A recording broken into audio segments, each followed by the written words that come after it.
Bismillahirrahmanirrahim. Kami dari kelompok 4 akan melanjutkan materi dari kelompok 3 yang membahas tentang metode distribusi sampling, mata kuliah statistik 2, Prodi Perbankan Syariah 4A, dosen pengampung Hasnita MSI, dengan nama anggota Desi Herlina, Jubaidatul Ma'ani, Novita Sari Rahmawati.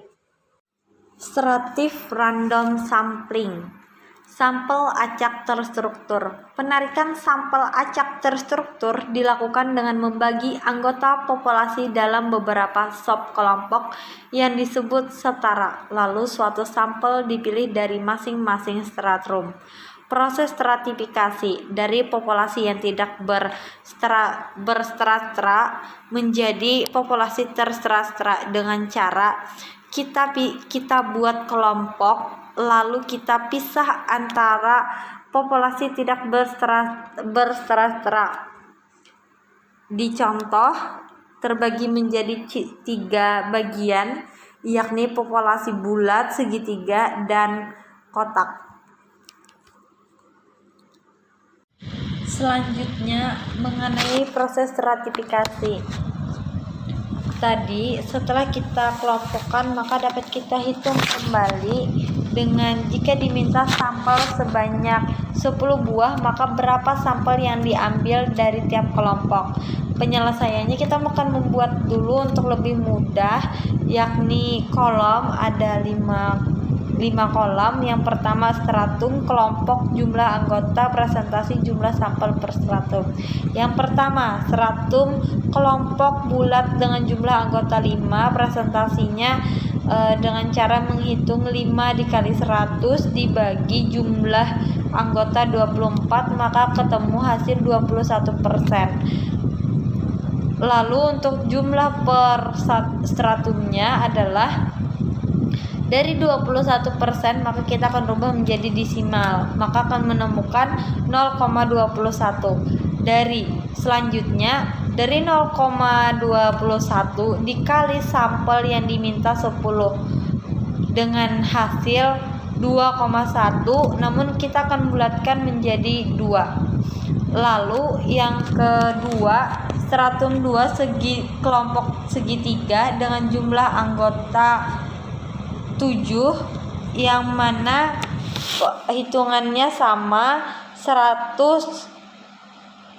dikali 100 dibagi 24, maka hasilnya 2,9. Cara perhitungannya untuk jumlah sampel per stratum sama saja seperti di awal tadi, yang mana 29-nya dirubah menjadi desimal lalu dikali 100, maka dapatlah hasilnya.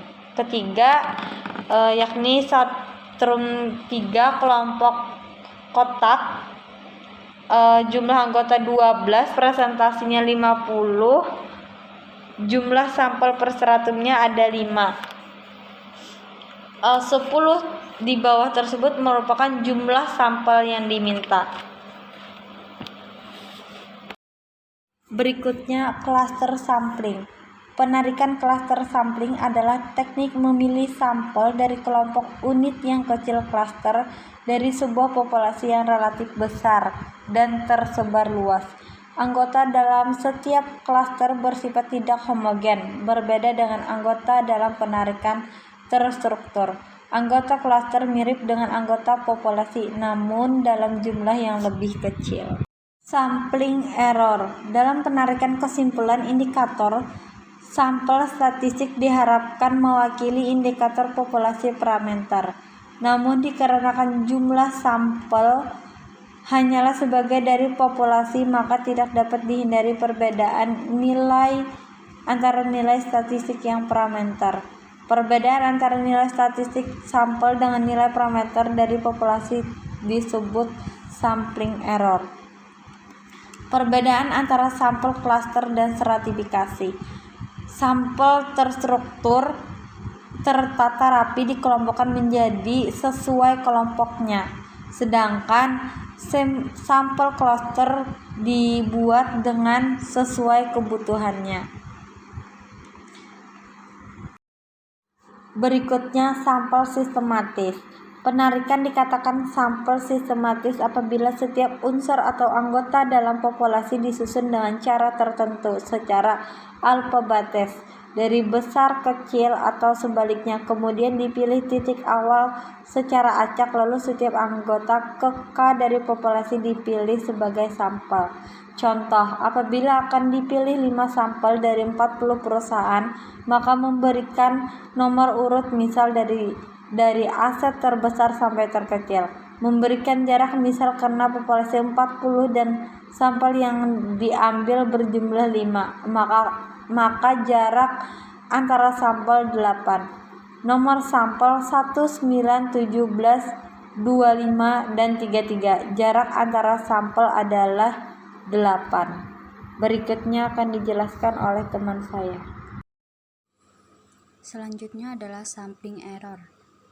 Dalam penarikan kesimpulan, indikator sampel atau statistik diharapkan mewakili indikator populasi atau parameter. Namun, dikarenakan jumlah sampel hanyalah sebagian dari populasi, maka tidak dapat dihindari perbedaan nilai antara nilai statistik dan parameter.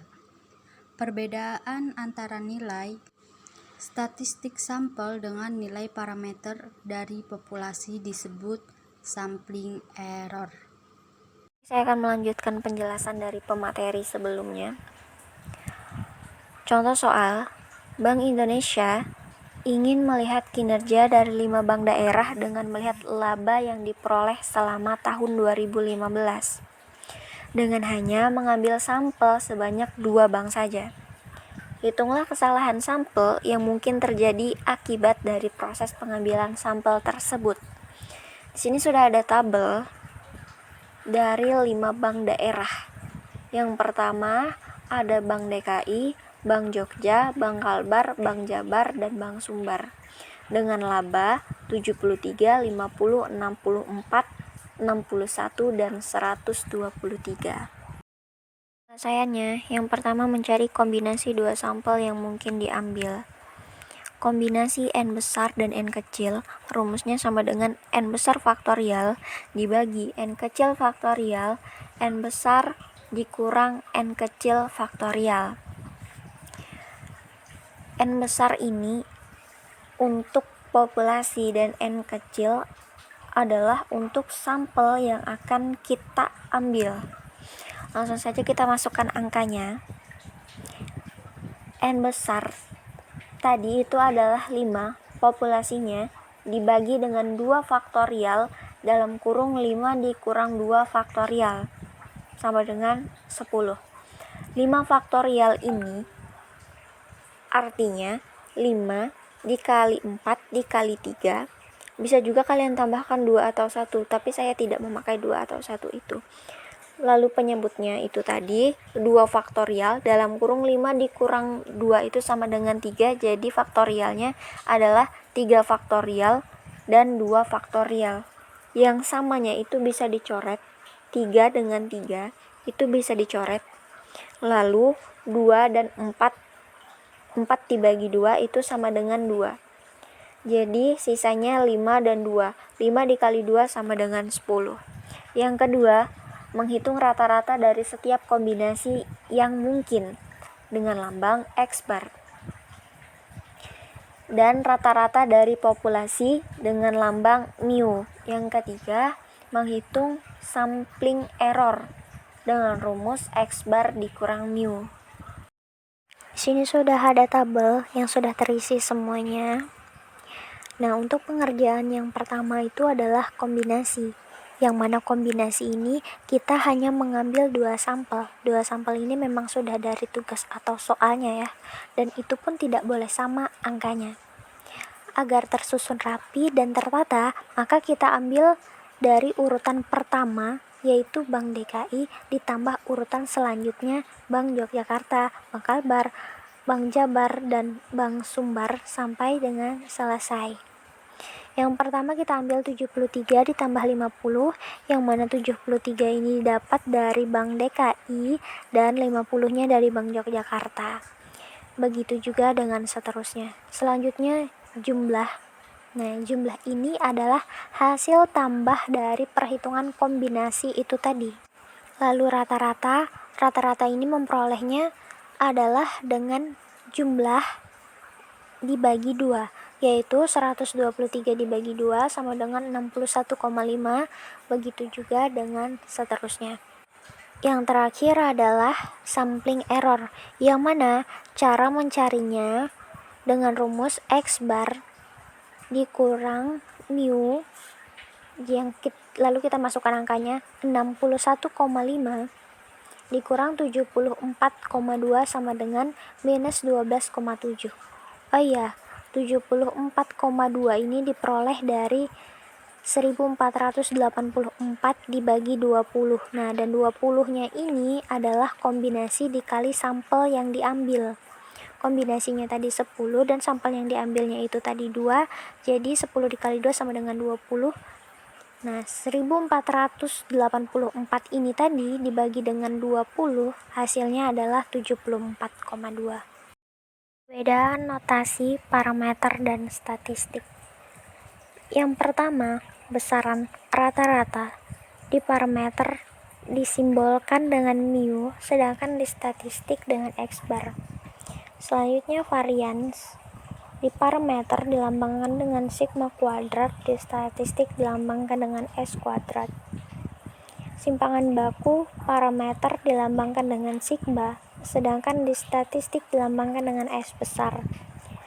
Jumlah observasi parameter dilambangkan dengan N besar dan di statistik dilambangkan dengan N. Proporsi parameter dilambangkan dengan Pi besar, sedangkan statistik dengan P kecil. Selanjutnya, distribusi sampel rata-rata dan proporsi. Distribusi sampel, distribusi dari sampel rata-rata hitung sampel adalah suatu distribusi probabilitas yang terdiri dari seluruh kemungkinan rata-rata hitung sampel dari suatu ukuran sampel tertentu yang dipilih dari populasi, dan probabilitas terjadinya dihubungkan dengan setiap rata-rata hitung sampel. Lalu di sini ada contoh soal lagi, ada tabelnya juga. Nah, dari tabel itu disuruh untuk menentukan yang pertama, berapa nilai rata-rata populasi, yang kedua, menghitung nilai rata-rata sampel apabila ditarik 2 sampel dari 5 bank yang ada di tabel tadi.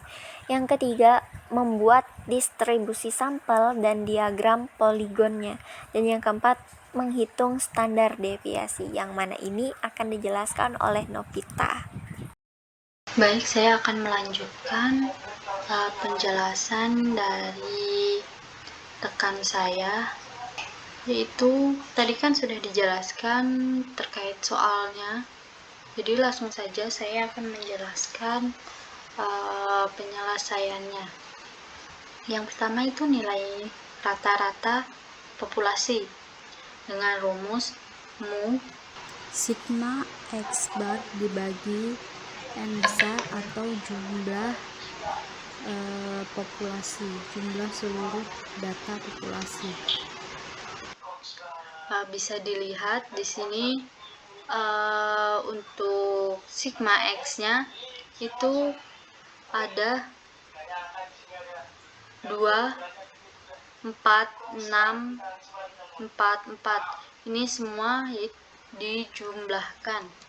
Jadinya 2 ditambah 4 ditambah 6 ditambah 4 ditambah 4. Kemudian untuk nilai N atau jumlah data dari populasi itu adalah jumlah barisnya. Nih, ada 1, 2, 3, 4, 5. Jadi N-nya ini 5. Ditambahkanlah 4 ditambah 2 ditambah 4, 6 ditambah 6, 12 ditambah 4, 16 ditambah 4 jadinya 20. Jadi nilai sigma X-nya ini 20 dibagi dengan N 5. Jadi hasilnya 4. Jadi nilai rata-rata populasinya yaitu 4. Kemudian lanjut yang B, yaitu nilai rata-rata sampel apabila diambil sampel 2 dari 5 bank. Yang pertama, kita cari kombinasinya dengan rumus C, N, dan N sama dengan N besar atau jumlah observasi data faktorial dibagi dengan N kecil atau jumlah sampel faktorial dikali N dikurang N faktorial. Tadi kan sudah diketahui nilai dari N besar faktorial ini yaitu 5. Kemudian untuk mengetahui nilai N kecil atau nilai jumlah data dari sampel itu dilihat dari kolomnya, jumlah kolomnya. Di sini kan jumlah kolomnya ada 2. Jadi nilai dari data sampelnya itu adalah 2 faktorial. Dalam kurung 5 dikurang 2 faktorial. Jadinya 3 faktorial. Jadi 5 faktorial dibagi dengan 2 faktorial dikali 3 faktorial. Hasilnya 10. Kok bisa dapat 10 dari mana gitu? Ini kan faktorial, jadi harus difaktorkan dulu. Berarti 5, 4, 3, 2. Kenapa kok cuma sampai 2? Karena di sini tuh nilainya tuh 2. Nilai terkecilnya tuh 2, jadi cuma sampai 2 gitu.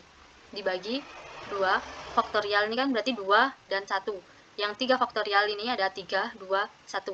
Kemudian angka yang sama ini dicoret. 3 dicoret, 2 dicoret, 1 dicoret. Jadi sisa 5 dan 4 dan 2. Jadi 5 dikali 4 sama dengan 20, dibagi dengan ini 2, hasilnya 10. Lanjut, itu perhitungan rata-rata dari setiap sampel. Bisa teman-teman lihat di dalam tabel itu ada kombinasi raw, ada rata-rata hitung. Nah, untuk kombinasi raw ini LIPO min BRI berarti 2 ditambah 4, jadi 2 ditambah 4 seperti itu. Yang kedua sama saja, 2 ditambah 6, 2 ditambah 6. Jadi ini nih untuk kombinasi nih yang pertama ini nih ditambahkan dengan nilai-nilai yang di bawahnya. Nilai awalnya ini ditambahkan dengan nilai di bawahnya sampai habis. Kemudian dilanjutkan dengan nilai angka yang kedua ini dilanjutkan 4 ditambah 6, 4 ditambah 4, kemudian 4 ditambah 4, lanjut lagi, kemudian 6 ditambah 4, kemudian 6 ditambah 4, dan yang terakhir adalah 4 ditambah 4. Seperti ini. Sampai 10. Kok kenapa 10? Karena kan di sini kombinasi yang didapatkan itu tuh sebesar 10. Jadi kombinasi yang dibuat juga hanya 10. Seperti itu. Kemudian untuk menghitung rata-ratanya itu ini kan dijumlahkan ya. 2 ditambah 4 6. 6 dibagi 2. 2 ini adalah nilai N-nya. N kecil atau jumlah sampelnya. Jadi 6 dibagi 2 sama dengan 3. 8 dibagi 2 sama dengan 4, dan seterusnya. Seperti itu. Lanjut. Yang ketiga yaitu nilai rata-rata sampel. Rumusnya X rata-rata sama dengan 1 dibagi kombinasi pangkat N sigma X bar. atau jumlah keseluruhan nilai data dalam populasi. Rata-ratanya sama dengan 1 per 10. 10 ini karena nilai dari C atau nilai kombinasi yang didapat tadi itu kan ini sebesar 10. Jadi C-nya ini 10 dikalikan dengan 3, 4, 3, kemudian dan lain sebagainya. Nilai dari ini nih, sigma X, itu didapat dari rata-rata hitung setiap sampelnya ini. Rata-rata hitungnya. Itu yang dimasukkan ke sigma X-nya ini. Dapatlah hasilnya 40 dibagi 10. Hasilnya 4. Berarti diketahui nilai rata-rata populasinya adalah 4 dan nilai rata-rata sampelnya adalah 4. Dapat disimpulkan bahwa nilai parameter sama dengan nilai statistik karena jumlah rata-rata populasi dan rata-rata sampel itu sama-sama 4. Lanjut yang ketiga atau yang C itu ada distribusi sampling. Di situ di dalam tabel ada populasi dan sampel. Pada tabel yang populasi itu ada nilai raw. Nilai raw-nya ada 3. Kenapa di situ cuma ada 3? Padahal di dalam tabel yang bank itu ada 5. Karena di nilai raw yang pada distribusi sampling ini hanya diambil 1 angka saja. Misalkan kayak itu kan di situ kayak seperti angka 4. Angka 4 di situ kan ada 3. Maka yang diambil cuma 1 saja. Kayak sebagai perwakilan gitu loh. Nah, untuk menentukan frekuensinya itu ditentukan dengan banyaknya jumlah angka yang muncul gitu. Misalkan nih 2 sama terus di dalam tabel yang bank yang sebelumnya itu angka 2 hanya muncul 1 kali, maka frekuensinya adalah 1. Kemudian yang 4, angka 4 ini dalam raw itu ada muncul sebanyak 3 kali, mohon maaf. Jadi frekuensinya adalah 3, dan 6 hanya muncul 1 kali. Jadi frekuensi 6 adalah 1. Lalu untuk menentukan probabilitas dari populasi, yaitu frekuensi dibagi dengan jumlah data dari populasi, yaitu nilai N besar 5. Jadi 1 dibagi dengan 5 sama dengan 0,20. Kemudian 3 dibagi 5 sama dengan 0,60. 1 dibagi 5 sama dengan 0,20. Kemudian dijumlahkanlah probabilitas ini, yaitu 1, dan frekuensi ini dijumlahkan jadi 5. Kemudian selanjutnya itu yang sampel. Ada nilai rata-rata. Nilai rata-rata ini diambil dari tabel perhitungan rata-rata dari setiap sampel yang bagian rata-rata hitung. Nah, itu adalah nilai rata-rata dari sampelnya. Di situ kan ada banyak ya, tapi di situ hanya ada 3 angka saja. Itu hanya ada angka 3, 4, dan 5. Maka yang dituliskan di situ yaitu hanya 3, 4, dan 5.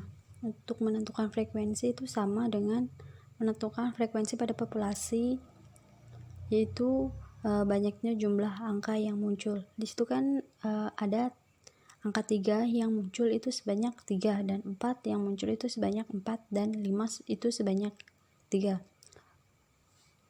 Dan dijumlahkan dari nilai frekuensinya itu adalah 10. Lanjut ke probabilitas sampelnya. Untuk mencari probabilitas ini rumusnya adalah frekuensi dibagi dengan N atau jumlah data dari sampel.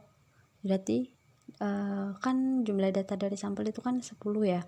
Jadi 3 dibagi dengan 10 jadinya 0,3. Kemudian 4 dibagi dengan 10 hasilnya 0,40. Dan 3 dibagi dengan 10 sama dengan 0,30. Dijumlahkan menjadi 1. Kemudian di samping bisa teman-teman lihat di situ ada distribusi probabilitas dalam bentuk poligon atau grafik. Lanjut yang D, standar deviasi populasi, di mana rumusnya simpangan sama dengan akar sigma dalam kurung X dikurang U kuadrat dibagi N jumlah data populasi. Bisa dilihat di dalam tabel itu X, nilai dari X-nya itu, data-data dari X-nya itu didapat dari data data bank-bank yang sebelumnya atau data ROA-nya, nilai ROA. Dijumlahkan nilai X-nya yaitu 20. Jadi sigma X sama dengan 20. Lanjut ke X dikurang U. Untuk mencari U, rumusnya yaitu sigma X dibagi N, di mana nilai sigma X-nya itu adalah 20 dibagi N, dan nilai N adalah 5. Jadi 20 dibagi 5 sama dengan 4. Jadi 2, nilai X-nya ini 2 dikurang dengan U itu 4, jadi hasilnya min 2. Kemudian 4 dikurang 4 hasilnya 0, dan seterusnya. Lanjut untuk mencari sigma X U kuadrat. Untuk mencarinya itu tinggal X dikurang U ini dikuadratkan, jadi min 2 dikuadratkan menjadi 4, 0 dikuadratkan menjadi 0, 2 dikuadratkan menjadi 4, 0 dikuadratkan menjadi 0, 0 dikuadratkan lagi menjadi 0. Jadi apabila dijumlahkan hasilnya adalah 8. Kemudian jika sudah didapatkan semua nilainya, masukkan ke dalam rumus, yaitu simpangan sama dengan akar sigma X dikurang U kuadrat dibagi N. Lalu dimasukkan saja nilainya, berarti 8 dibagi 5. Akar dari 8 dibagi 5 hasilnya adalah 1,3. Lanjut ke standar deviasi sampel. Di situ ada rumusnya, yaitu S sama dengan akar sigma X dikurang X bar kuadrat dibagi N dikurang 2. Kemudian bisa dilihat di dalam tabel, nilai X-nya itu didapatkan dari perhitungan rata-rata dari setiap sampel di bagian rata-rata itu adalah nilai X-nya yang dijumlahkan menjadi hasilnya 40. Kemudian untuk menentukan X dikurang X bar, yaitu pertama ditentukan dahulu nilai dari X barnya, yaitu dengan X sigma X dibagi dengan N, yaitu banyak data dari sampelnya. Jadi 40 dibagi dengan 10 sama dengan 4. Kemudian jadi X dikurang dengan X bar hasilnya min 1, karena X-nya itu 3 dikurang 4 jadi min 1. Dan begitu pun seterusnya sampai bawah. Kemudian lanjut untuk menentukan sigma X dikurang X bar kuadrat. Jadi untuk itu tinggal dikuadratkan saja hasil dari X dikurang X bar ini, yaitu min 1 dikuadratkan menjadi 1, kemudian 0 dikuadratkan menjadi 0, min 1 dikuadratkan menjadi 1, dan seterusnya. Kemudian hasilnya itu dijumlahkan, jadi sigma X dikurang X bar akar pangkat 2 itu adalah 6. Setelah semua nilainya sudah didapatkan, langsung masukkan ke dalam rumus, yaitu S sama dengan akar sigma X dikurang X bar kuadrat dibagi N dikurang 1. Tadi kan sigma X dikurang X bar kuadrat itu kan sudah diketahui ya, yaitu 6. Jadi masukkan saja dikurang N. N-nya itu kan 10 dikurang dengan 1. Hasilnya adalah 0,67. Diakarkan, akarnya dihilangkan menjadi 0,82. Demikianlah yang dapat kami jelaskan dalam materi metode distribusi sampling. Apabila masih banyak kekurangan dalam menjelaskan, masih ada kebanyakan salah, kami memohon maaf karena kami juga sedang sama-sama belajar, dan harapan kami apa yang kami jelaskan ini teman-teman bisa memahaminya. Sekian dari kami. Wabillahi taufiq wal hidayah. Wassalamualaikum warahmatullahi wabarakatuh.